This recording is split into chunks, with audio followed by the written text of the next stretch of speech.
नमस्कार, सर्वांचे कथालेखन मराठी स्टोरी या चॅनेलमध्ये स्वागत आहे. आज आपण एक नवीन कथा पाहणार आहोत आणि त्या कथेचं नाव आहे सूड. लेखिका आहेत प्रियंका जाधव. जर याआधी तुम्ही आमच्या चॅनेलला सबस्क्राईब नसेल केलं तर अशाच कथा पाहण्यासाठी नक्की चॅनेलला सबस्क्राईब करून घ्या. आता वळूया आपण कथेकडे. राजेश आणि वनिता अतिशय सुंदर जोडपं, अगदी दृष्ट लागावी असं. राजेशच्या घरी आई वडील, एक लहान भाऊ आणि एक लहान बहीण असं पंचकोनी कुटुंब. आणि त्यात नवीन लग्न होऊन राजेशच्या आयुष्यात भराची सोबतीन वनिता येते. पंचकोनी कुटुंब आता मस्त 6 लोकांचं घर बनून जातं. वनिता ही राजेशच्या आईच्या नात्यातली म्हणजे चुलत भावाची मुलगी. पाहता क्षणी राजेश तिच्या प्रेमात पडतो आणि वनिता राजेशच्या आयुष्यात येते. वनिता ही मनमिळाऊ, नेहमी हसरी, नवीन घरात मिसळून गेली. राजेशचे आईवडीलही खुश होते आणि लहान दीर आणि नंदेचं तर त्यांना तर ती नवीन वहिनीच्या निमित्ताने फ्रेंडच मिळाली होती. सगळं कसं आनंदात सुरू होते. साधारणतः वर्षभरात जणू कोणाची नजर लागावी त्या सगळ्यांच्या आनंदावर आणि विरजण पडले. राजेशच्या दुसऱ्या शहराच्या ठिकाणी बदली झाली.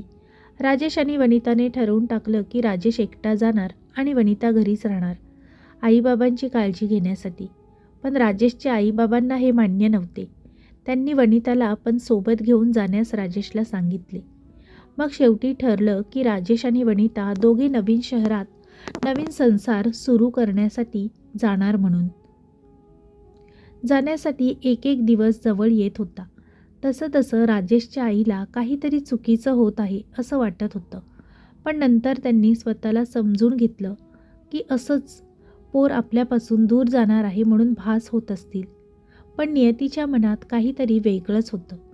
दोघांची जाण्यासाठी पॅकिंग सुरू झाली आणि शेवटी तो दिवस आला. गाडीचं बुकिंग तर आधीच झाले होते.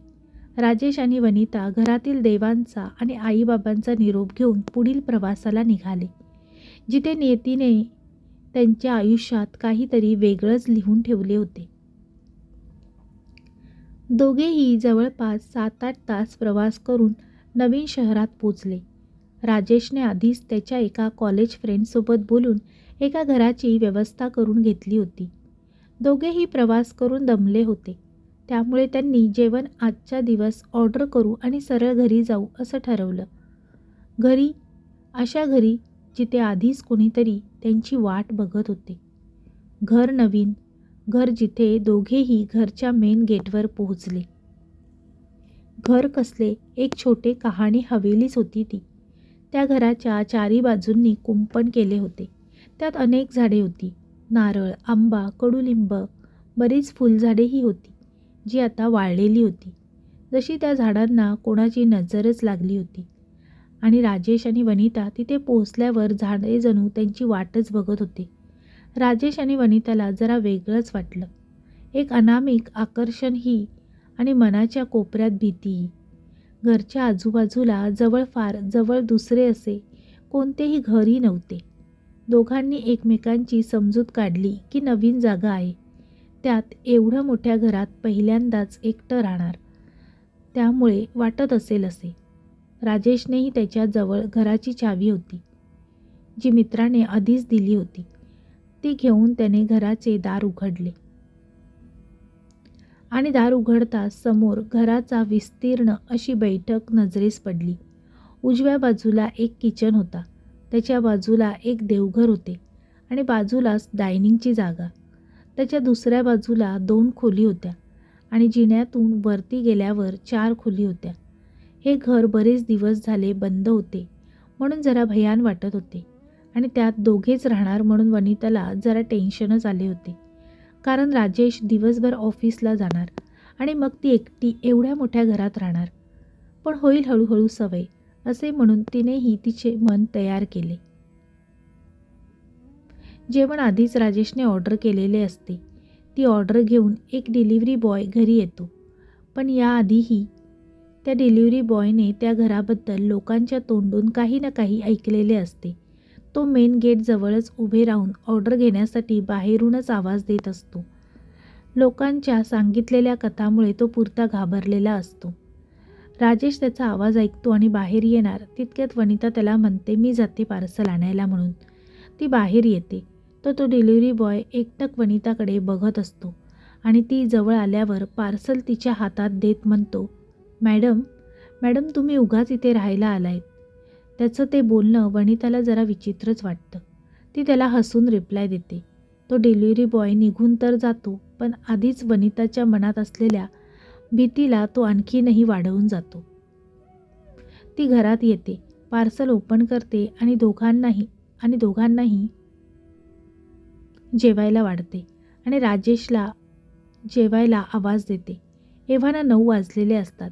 दोघेही पोटभर जेवतात आणि आता आराम करू आणि बाकीचं घर आवरायचं ठरवून झोपायला जातात. सर्व दार खिडक्या बंद करतात आणि दोघेही बेडरूममध्ये जातात.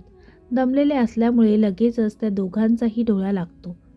घरात स्मशान शांतता असते.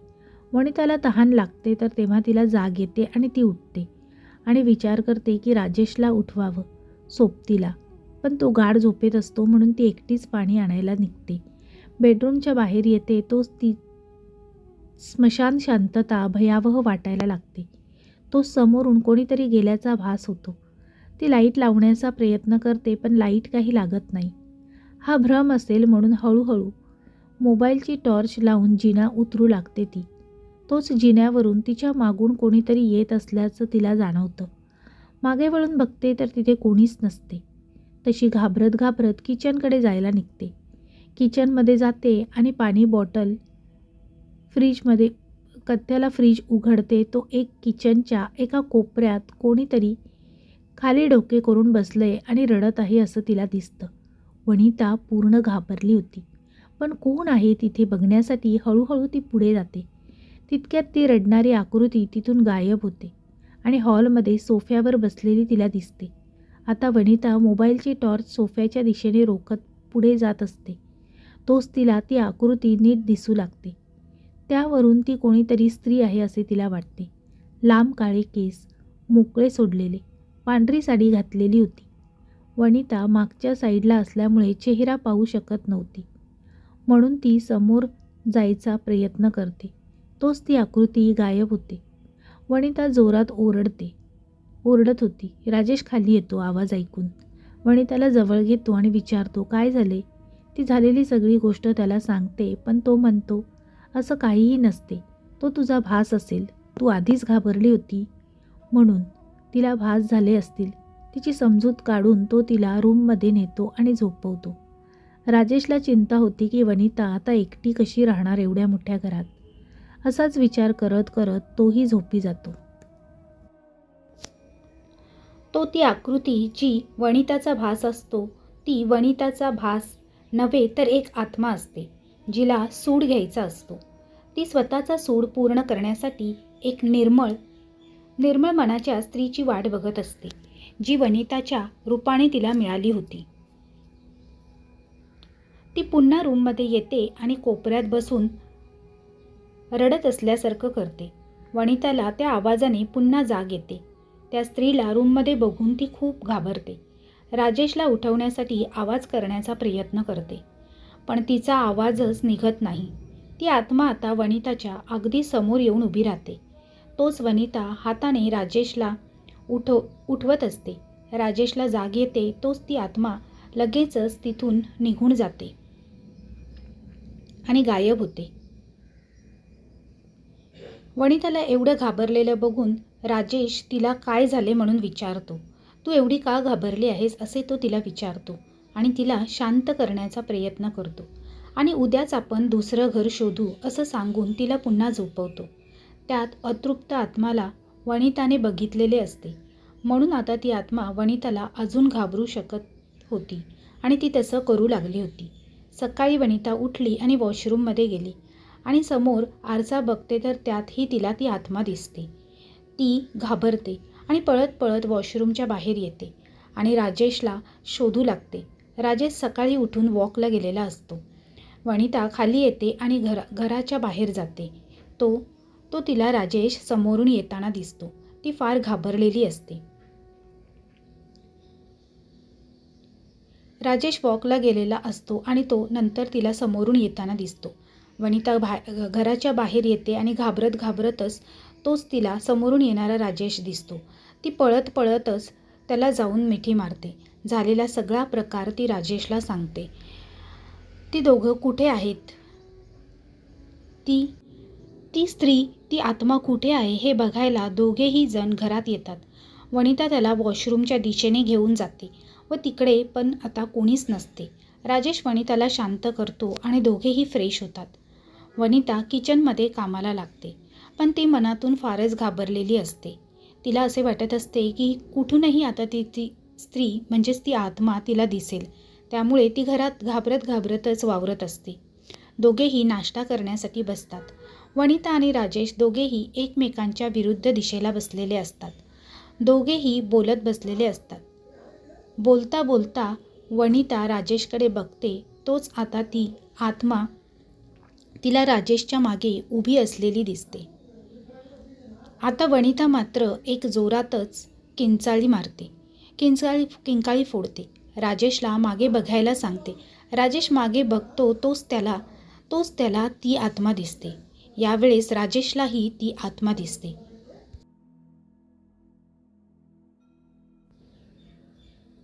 राजेश पहिल्यांदाच तिला बघत असतो. त्याचाही डोळ्यांवर विश्वास बसत नाही की असे काही असू शकते. तो तिला रागाने विचारायचा प्रयत्न करतो की कोण आहेस तू? कोण आहेस तू? इथे कशी आली? इथे काय करतेस? काय हवंय तुला? तोच ती आत्मा एक भेसूर हास्य करत मोठ्याने ओरडू लागते आणि सांगते, मी कोण आहेस विचारतोस? अरे मीच बोलावले तुला इथे. तुझी नीती तुला इथे घेऊन आली आहे. मागच्या जन्मी तू जे केलं आहेस त्याचा बदला मी घेणार आहे. हो, तेव्हा तुला माझी दया नाही आली. आता मी तुला सोडणार नाही. तुला आणि त्याच्या या बायकोला दोघांनाही मी जिवंत सोडणार नाही. तेव्हाच माझ्या आत्म्याला शांती मिळेल. उद्या अमावस्या आहे. उद्याची रात्र तुम्हा दोघांसाठी काळरात्र असेल. शेवटची रात्र असेल तुमच्या दोघांसाठी. तुम्ही दोघं आता इथून कुठेही जाऊ शकणार नाही. पुन्हा एकदा भेसूर हास्य करत ती आत्मा तिथून निघून जाते. राजेश आणि वनिता दोघेही एकदम घाबरून जातात. त्यांना कळतही नाही की ही आत्मा नेमके कशाबद्दल आणि काय बोलत आहे आणि कोणता बदला घेण्याबद्दल बोलत आहे. काय करावं दोघांनाही कळत नाही. राजेश म्हणतो की मी बाहेर जवळपास तपास करतो की बाहेर कुणाला या घराबद्दल काही माहिती आहे का. तो आणि वनिता दोघेही आवरून बाहेर निघतात. घरापासून बरंच अंतर आल्यावर त्यांना एक चहाची टपरी दिसते. तिथे काही माहिती मिळते का बघू म्हणून दोघेही तिथे जातात. चहावाल्याला विचारतात त्या घराबद्दल काही माहिती आहे का म्हणून. असे विचारल्यावर पहिले तर तो घाबरतो की त्या घराबद्दल का विचारत आहात म्हणून. राजेश आणि वनिता त्याला सांगतात की ते नवीन आहेत आणि त्यांच्यासोबत काय झालंय ते सर्व हकीकत ते चहावाल्याला सांगतात. ते मग तो चहावाला सांगतो की एक मनुष्य आहे जो या गोष्टीसाठी तुम्हाला मदत करू शकतो आणि सविस्तर माहितीही देऊ शकतो. पीरदास बाबा. हा बाबा नक्कीच काहीतरी मदत करू शकतो तुम्हाला. दोघेही त्याचा पत्ता घेऊन त्याच्याकडे जायला निघतात. तो एका निर्जळ स्थळी एका झोपडीत राहत असतो. राजेश आणि वनिता दोघेही तिथे पोहोचतात. त्या दोघांना बघताच त्या बाबाच्या लक्षात येते की ते का आले आहेत ते. तो त्यांना सांगतो या मला माहिती आहे तुम्ही इथे कशाला आला आहात ते. मला सर्व माहीत आहे. पीरबाबा त्या दोघांनाही सांगतात. मग वनिता म्हणते की कृपा करून आम्हाला या संकटातून बाहेर काढा बाबा. आणि कोण आहे ती आत्मा आणि कोणत्या सुडाबद्दल बोलत होती ती. बाबा म्हणतो मी सांगतो सर्व तुम्हाला. सगळं सांगेल तुम्हाला. आधी मला सांगा सगळ्यात आधी तिला कोणी बघितलं म्हणून. पीर बाबा त्या दोघांनाही विचारतो. वनिता सांगते की तिने बघितलं आणि कुठे बघितलं ते. तो दोघांना त्यांच्या पूर्वजन्माची कहाणी सांगायला आता सुरुवात करतो. पीर बाबा आता त्यांना सर्व हकीकत सांगायला सुरुवात करतो. पीरदास बाबा राजेश आणि वनिताला त्यांच्या पूर्वजन्माची कहाणी सांगण्यास सुरुवात करतात. राजेश हा उदयपूर शहराचा ठाकूर होता. ठाकूर म्हणजे त्या काळचे सर्वात प्रतिष्ठित व्यक्ती आणि वनिता त्याची बायको. आता राजेश तिथेच कामानिमित्त बदली होऊन आला होता. त्या काळच्या बायका नवऱ्यांच्या शब्दाबाहेर नसत. शेवटी काय पुरुषप्रधान संस्कृती. राजेशचं नाव राणा ठाकूर होते. राणा ठाकूरला एक लहान भाऊ असतो. त्याचे नाव विजय ठाकूर. ठाकूर घराण्याचं एक प्रकारे राज्याच होतं तिथे. त्यांची खूप मोठी हवेली होती तिथे. त्या काळी मुलांचे लग्नही लवकर होत असत.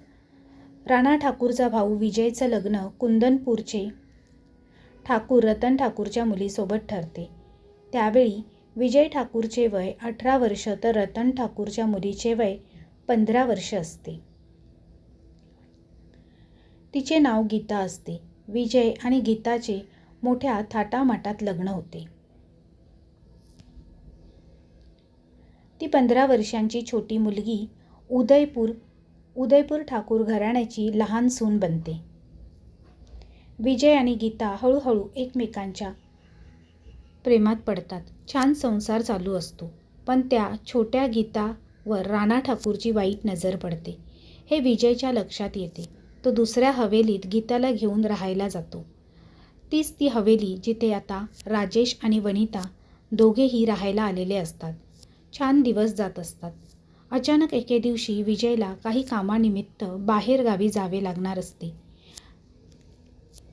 तो त्याच्या मोठ्या बहिणीला तशी कल्पना देतो आणि गीताची काळजी घ्यायला सांगतो. गीताला भीती वाटत असते एकटे राहायची. घरात नोकर चाकर असतात त्यांच्यासोबत. असं मनाला समज घालून विजय बाहेर जाण्याची तयारी करू लागतो.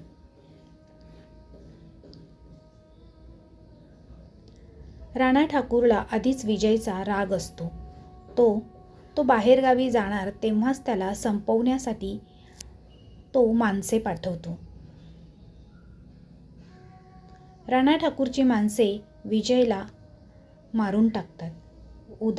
उदयपूरला ही बातमी वाऱ्यासारखी पसरते की विजय ठाकूरवर कोणीतरी रस्त्यात हल्ला केला आहे आणि विजय ठाकूर मरण पावला आहे. गीतावर तर दुःखाचा डोंगरच कोसळतो. तिचे माहेरचे लोक तिला कसेबसे माहेरी घेऊन जातात. पण तिथे तिचे मन काही लागत नाही. ती पुन्हा उदयपूरला जाण्यासाठी घरातल्यांना सांगते आणि विजयच्या आठवणीसोबत जगण्यासाठी उदयपूरला ती पुन्हा परतते.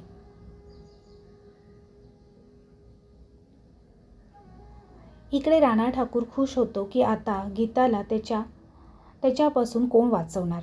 ती तर आता एकटी आहे. तो तिला मिळवण्यासाठी प्रयत्न सुरू करतो. तो त्याच्या बायकोलाही काही कार्यक्रमानिमित्त माहेरी पाठवून देतो. इकडे गीताच्या हवेलीवरच्या नोकरांना पण पैशाचे आमिष देऊन तो तिथून त्या लोकांना जायला सांगतो. आता गीता एकटीच असते हवेलीत आणि राणा ठाकूरपासून तिला वाचवणारेही कोणीही नसते. त्यामुळे तो त्याचे कार्य करण्यासाठी तयार होतो. त्या दिवशी रात्री राणा ठाकूर गीताच्या हवेलीवर येतो. हवेलीचे दार वाजवू लागतो पण गीता दार उघडत नाही. राणा ठाकूर ही काही कमी नसतो. त्याने आधी हवेलीमध्ये जाण्यासाठी कोणते कोणते मार्ग आहेत ते शोधून ठेवलेले असतात. त्याने नोकराला पैसे देऊन हवेलीतील सगळे बारीक रस्ते ठाव ठिकाणे माहिती करून घेतलेले असतात. त्याप्रमाणे तो हवेलीच्या मागच्या गुप्त मार्गाने हवेलीत प्रवेशही करतो. प्रवेश केल्यानंतर आतमध्ये गीता सोफ्यावर बसलेली असते. समोर राणा ठाकूरला बघून ती खूपच घाबरते. जोरात ओरडत असते ती. पण तिचा आवाज ऐकण्यासाठी तिथे आता कोणीच नसते. ती पळत स्वतःच्या बेडरूममध्ये जाते आणि बेडरूमचे दार लावून घेते. राणा ठाकूरही तिच्या मागे मागे बेडरूमकडे जातो आणि जोरात दार वाजवतो. गीता दार उघडत नाही. मग राणा ठाकूर दाराजवळच्या असलेल्या एका भिंतीमधील एक बटन दाबून ते ढकलतो तर तिथे एक कपाट असते. ते बाजूला सरकते आणि सरळ तो गीताच्या रूममध्ये पोहोचतो. आता गीता त्याच्यापासून वाचू शकत नाही. ती फार घाबरते. राणा ठाकूर तिच्यावर अतिप्रसंग करतो. ती बेशुद्ध होते. तो पुन्हा तिला बळजबरी शुद्धीवर आणतो आणि पुन्हा तेच त्याचं मन भरेपर्यंत तो तिच्या शरीराचे हाल करतो. शेवटी ती त्या त्रासाला कंटाळून एक जोरात किंकाळी मारते आणि त्याला सांगते, नराधम, मी तुला असा काही सोडणार नाही आणि मरण पावते. ठाकूरच्या बायकोला हे सगळं माहीत असूनही ती गीताच्या मदतीसाठी काहीही करू शकत नाही. कारण ती तिच्या पतीविरुद्ध एक पाऊलही उचलू शकत नव्हती. म्हणून गीताला त्याच्या बायकोचाही बदला घ्यायचा असतो.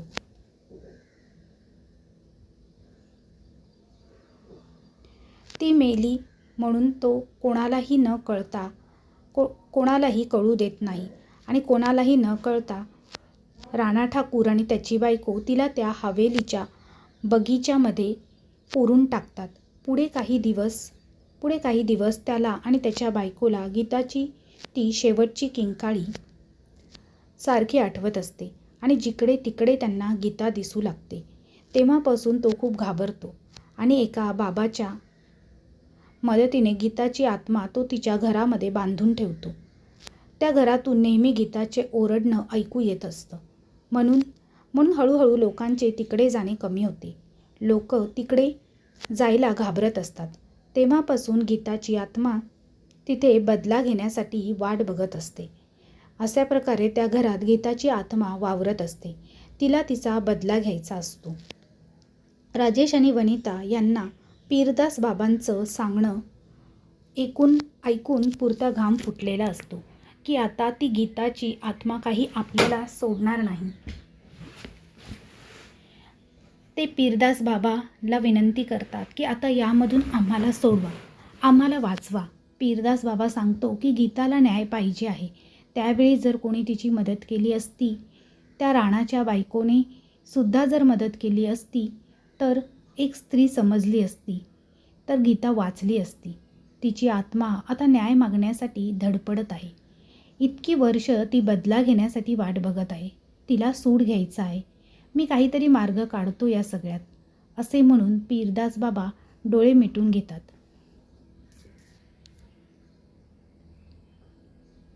आणि काय मार्ग निघतो याचा ते विचार करू लागतात. राजेश आणि वनिता मात्र फुल टेन्शनमध्ये आता असतात. पीरदास बाबा थोड्या वेळाने डोळे उघडतात आणि त्यांच्याजवळ त्याच्या पेटीमध्ये असलेले एक पुस्तक बाहेर काढतात. त्या पुस्तकमध्ये त्याच्या गुरुने बरेच काही लिहिलेले असते की अशा अतृप्त आत्मा कशा वश करता येतील त्याबद्दल संपूर्ण माहिती असते. त्यावरून तो एक उपाय करतो. त्या पुस्तकामध्ये बघितलेला एक उपाय करायचा प्रयत्न करतो. गीताच्या आत्म्याने सांगितल्याप्रमाणे दुसऱ्या दिवशी अमावस्या असते आणि ती अमावस्याच्या दिवशी तिचा बदला म्हणजेच सूड घेणार असते. पीरदास बाबा म्हणतो गीताला मुक्ती मिळवण्यासाठी तिची ती बॉडी जी घराच्या अंगणात पुरली आहे ती जाळायला हवी आणि मग त्यानंतर मी एक पूजा करणार आहे. ती सांगितल्याप्रमाणे वेळेत येणार. ती आल्यावर मात्र तिला काहीही करून हुलकावणी देऊन पूजा होईपर्यंत असलेल्या ठिकाणी आणायला पाहिजे. ती एकदा की पूजेच्या रिंगणात आली तर ती आपण तिला जी विनंती करू ती ते ऐकू शकेल. आपण तिच्याकडे माफी मागू निर्मळ अंतकरणाने.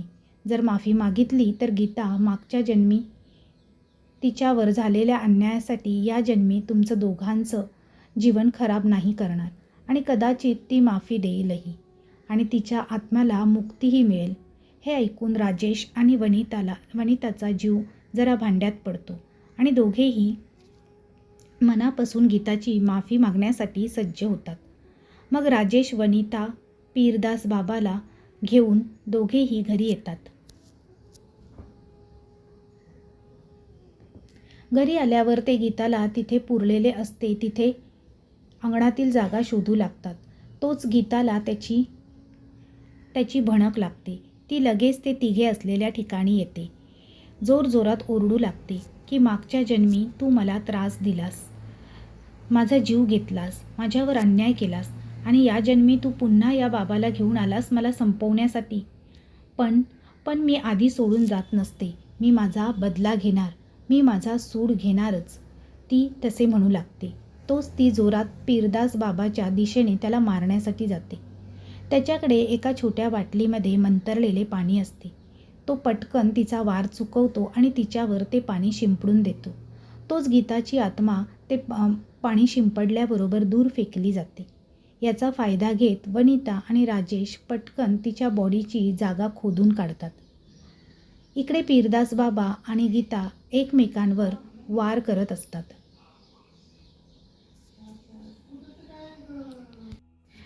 तो त्याच्याजवळ असलेल्या मंत्रांनी गीताच्या आत्माला थोडा वेळसाठी गाफील करू शकतो.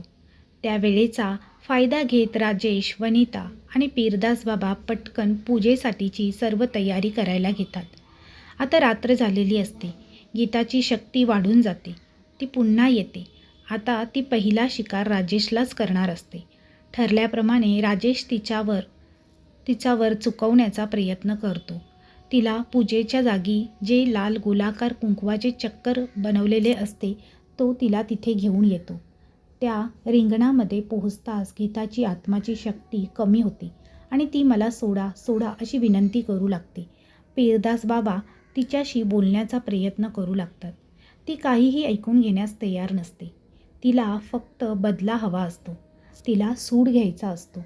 राजेश आणि वनिता तिच्यासमोर हात जोडून मनापासून तिची विनवणी करू लागतात. माफी मागू लागतात. ती असेच त्यांना सोडायला तयार नसते. ती बाहेर निघण्यासाठी वाट बघत असते. पण पीरदास बाबा तिच्या अंगावर मंतरलेले राख फेकतो. तशी ती शांत होते. राजेश आणि वनिताची विनंती ऐकू लागते. मग गीताची आत्माही बोलते की मी तेव्हा किती विनवणी केल्या होत्या. जीवाची भीक मागितली होती.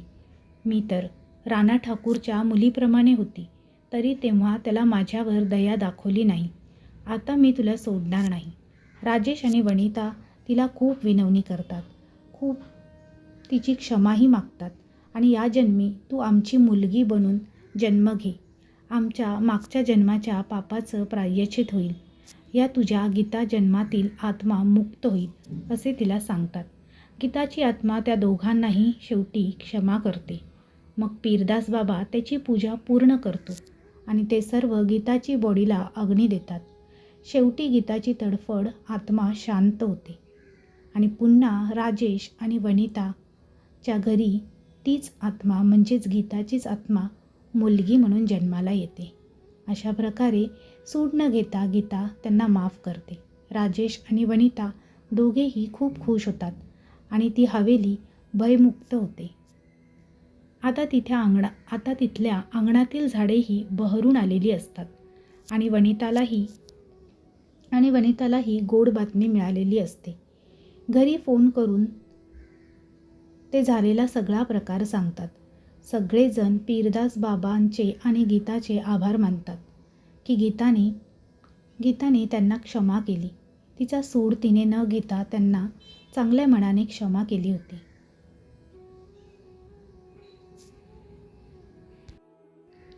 अशा प्रकारे काही आत्मा या चांगल्या स्वरूपाने सुद्धा येत असतात आणि त्यांची मनापासून माफी मागितल्यास ते माफही करतात. तर अशा प्रकारे आपली ही कथा इथेच समाप्त होते. जर मित्रमैत्रिणींनो ही कथा आवडली असेल तर कमेंटद्वारे कमेंट करून नक्की कळवा. कथा आवडली असेल तर तुमच्या जास्तीत जास्त मित्रपरिवारांसोबत शेअर करायला विसरू नका. व्हिडिओ आवडला असेल तर व्हिडिओला लाईक करा आणि शेअर करा. त्याचप्रमाणे आमचा मराठी कथा लेखन चॅनेल आवडला असेल तर चॅनेलला सबस्क्राईब करा. तसेच बेल आयकॉनवर क्लिक करून ऑलवर सेट करा जेणेकरून तुम्हाला नवनवीन व्हिडिओचे नोटिफिकेशन लगेचच मिळतील. पुन्हा भेटूया अशीच नवीन कथा घेऊन. तोपर्यंत सर्वांना धन्यवाद. Bye bye.